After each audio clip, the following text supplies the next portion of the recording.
सभी किसान भाइयों को भाई जय जवान जय किसान। आज फिर नई अपडेट और नई जानकारी के साथ हम आपके बीच में आए हैं। जो हरियाणा के अंदर सबसे ज्यादा तहलका मचाया हुआ धान की फसल में बोने पेडेगा, तो इस के लिए हम पहुंचे हैं समालका। हमारे साथ हैं किसान भाई सागर जी। सागर जी नमस्कार। नमस्कार जी नमस्कार। तो क्या कुछ नमस्कार। समस्या है खेत में अपने? समस्या क्या है, आजकल जैसे पंजाब की तरफ देखे, करनाल की तरफ देखे, या लगभग जींद की तरफ भी काफी एक फिजी वायरस चला हुआ है, जिसमें पेड़ा ग्रोथ होके और नीचे चला जाता है, जिसको बोने रोग की समस्या कहते हैं धान में। तो अपने यहाँ खेतों में भी सिम्टम दिख रहे हैं इसके, एक दो खेत के अंदर एक या दो या तीन जगह कि जिसमें पेड़ा ग्रोथ नहीं करता और डाउन हो जाता है। तो इसके लिए हमने डॉक्टर संजय जी से संपर्क किया, उनसे बात की। तो अब आज ये आए हुए हैं, ये बताएंगे ये समस्या क्यों है और इसका क्या सोल्यूशन हो सकता है। तो जी हमारे सागर भाई जी ने बताई समस्या और इसका समाधान दे रहे हैं अपने देसी नाड़ी वैद्य संजय जी। संजय जी नमस्कार। नमस्कार जी, सारे किसान भाइयों ने राम राम। भाई आजकल जो मेन समस्या चल रही है धान की फसल में, बोना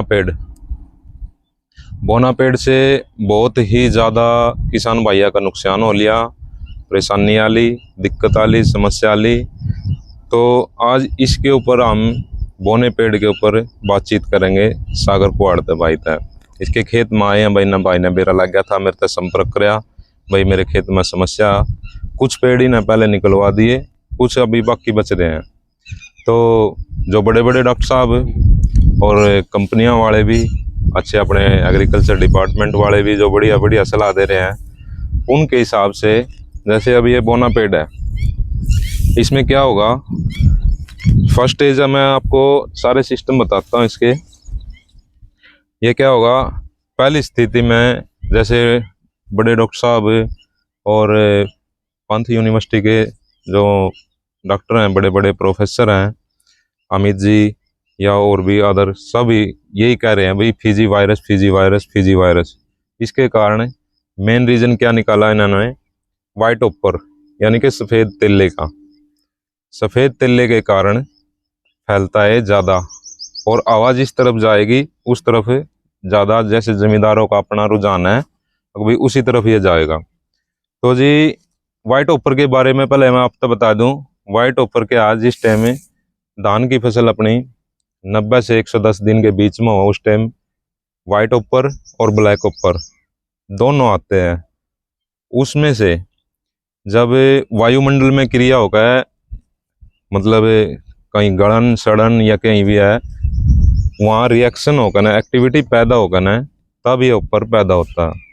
तो इसमें वाइट ओपर और ब्लैक ओपर, किसान भाई जैसे पाइमेट्राजिन है, डाइनोथुरान है, या पहले बुफ्रोजिन प्लस में एसिफेट वगैरह 75% आते थे, कई दवाइयाँ और भी मार्केट में बढ़िया बढ़िया थी, वो यूज़ करते थे। तो उनसे क्या था, ये दब जाता था।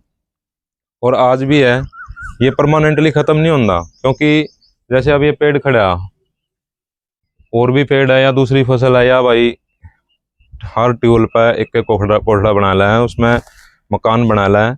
ये क्या कर रहा है, जिस टाइम हम स्प्रे करेंगे वो छिप जा, अपने उसमें छिप जाएगा, कुछ मर जाएगा, कुछ रह जाएगा। ज़्यादा ठंड आने के कारण वो ख़त्म हो जाएगा, पर उसके अंडे वैसे के वैसे रह जाएंगे। वो अंडे अप्रैल और मई के महीने में आकर अपने आप सक्रिय होगा ना, अपने आप पैदा हो जाएंगे। तो जैसे पंजाब में बहुत ज़्यादा नुकसान हो लिया, हरियाणा में भी कैथल, जमुनानगर, लाडवा, इंद्री, कुरुक्षेत्र, उस साइड में बहुत ज़्यादा। हालांकि इस एरिया में जो है कम मतलब नुकसान है, पर है। तो इसके बारे में फर्स्ट स्टेज में क्या करेंगे भाई हम इसकी, जैसे अब ये पेड़ देखो, अब इस पेड़ में फिजी वायरस के संकेत हैं। पेड़ क्या दिखेगा, जो आने से पहले के संकेत है, अगर जो किसान भाई जागरूक हैं, हल्का हल्का पीलापन दिखाई देगा उस पेड़ में। ऊपर की पत्तियों से पौधा जमीन से अपना खाना लेना छोड़ देगा, और फिर क्या होगा, जैसे और ये पेड़ सारे स्वस्थ दिख रहे हैं, इस पेड़ में मुरझान है। मुरझान कई कारण से भी उसका जो लाल सड़ाई का दावना, लाल कीड़ा, उससे भी जो जड़ने खत्म कर देगा, या टर्माइट दीमक से है वो भी उसके कारण भी उसका है। और दूसरा फीजी वायरस के कारण, फीजी वायरस से भी जो ये संकेत देखने को मिल रहे हैं, जो आपस में किसान भाई भी चर्चा कर रहे हैं, बड़े बड़े डॉक्टर साहब भी चर्चा कर रहे हैं, तो ये संकेत आपने बिल्कुल है ना नर्वस और देसी भाषा में बोला था अपना, ये मान कर चलो ये पेड़ टेंशन ग्रस्त पा होगा आपने।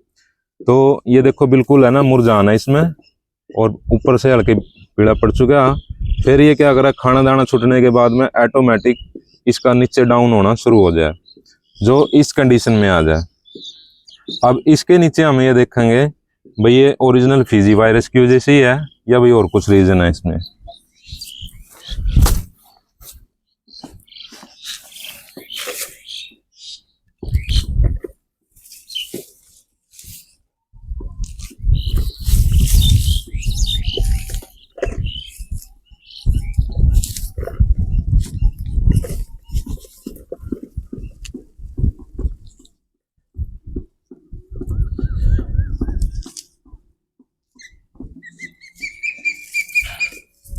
ये देखो सभी भाई, इसके अंदर ना ही तो कोई दीमक है, ना ही कोई कीड़ा है इसके अंदर, और जो इसकी जड़ें हैं, जड़ों के अंदर जैसे अपना हाथ मसोड़ दिया करें उस टाइप का सारी जड़ें मुड़ी हुई हैं, यानी कि संक्रमण में है। एक किस्म से बोले तो जकड़न में, जकड़न टाइप में सारी जड़ें हैं, जिससे ये जमीन से अपना खाना दाना छोड़ रहा बिल्कुल लेना। तो अब अलग अलग जगह, अलग अलग सिचुएशन पर, अलग अलग खेत के हिसाब से मैं बताऊं, जो भी किसान भाई हैं, अब फीजी वायरस के माध्यम से अगर फीजी वायरस चल रहा तो भाई जो डॉक्टर साहब कह रहे हैं, बड़े बड़े सारे विशेषज्ञ कह रहे हैं भाई डायनेट थुरान जैसे 20% वाला भी आवा है, और ज़्यादा मात्रा में 70% के भी जैसे ओसिन है, और ये हो गया अपना पाइमेट्राजिन, इनका भी ले सके, स्प्रे कर सको बढ़िया अच्छे। शाम के टाइम स्प्रे करो इसका, क्योंकि ये ऊपर है, सुबह के टाइम स्प्रे करेंगे तो वो नीचे दबक जाए, और से मतलब पर्यावरण खुला रहा तो पूरा मतलब दवाई काम नहीं कर पाती। तो इसमें क्या होगा, शाम के टाइम में स्प्रे करेंगे तो पूरा का पूरा कवर हो जाएगा उसमें। और इसके साथ में 2 से 3 दिन के बाद में अच्छी कंपनी का नीम ऑयल, जैसे मान कर चलो फॉर एग्जाम्पल दे रहा हम आपका 10,000 ppm के करीब नीम ऑयल लेकर है, तो 1 लीटर 3 से 4 एकड़ में आप स्प्रे कर सको। इसके जो लंबे टाइम तक मतलब इसकी सावधानी और सेफ रहोगा। अब जैसे मान कर चलो आपने स्प्रे कर दिया, खेत में स्प्रे करने के बाद में फिर समस्या बनेगी, और भी कई समस्या हो, जैसे अभी ये पेड़ ही है, ये पेड़ छोटी अवस्था में हो गया, स्वस्थ हो गया, ये फीजी वायरस से मुक्त हो जाएगा। तो इसको बढ़ाने के लिए, इसकी ग्रोथ करने के लिए भी, जैसे अब जैसे जड़ों में दिक्कत है इसमें, तो हमने अच्छी क्वालिटी का, जैसे मान कर चलो IPL का हो गया संजीवनी के नाम से, और इसमें कैनबाइसिस का हो गया निमास्टीन या कॉम्बैट के नाम से, सूडोमोनास और ट्राइकोडर्मा वो आपने जरूर लेना। उनको थोड़ी सी गोबर की खाद में मिला के वो खेत में दे देना, रेत में मिला के। यूरिया आपने यूज नहीं करना, यूरिया इसके वायरस को बढ़ा हुआ है। और उसके कुछ किसान भाइयों की सहमति है, मैं कई किसान भाइयों से मिला हूँ, ये स्पेशली मैं आपको सबको बता रहा हूँ, किसान भाइयों का एक अपना ट्रायल है। जैसे नीम की लकड़ी ले लो, और उसमें गूगल ले लो, और उसमें आप कपूर और लौंग इसकी धूनी बनाकर, जैसे अब पूर्व की तरफ से हवा चल रही है तो खेत के पूर्व दिशा में उसको रख दो, बिल्कुल बढ़िया धुआं करके।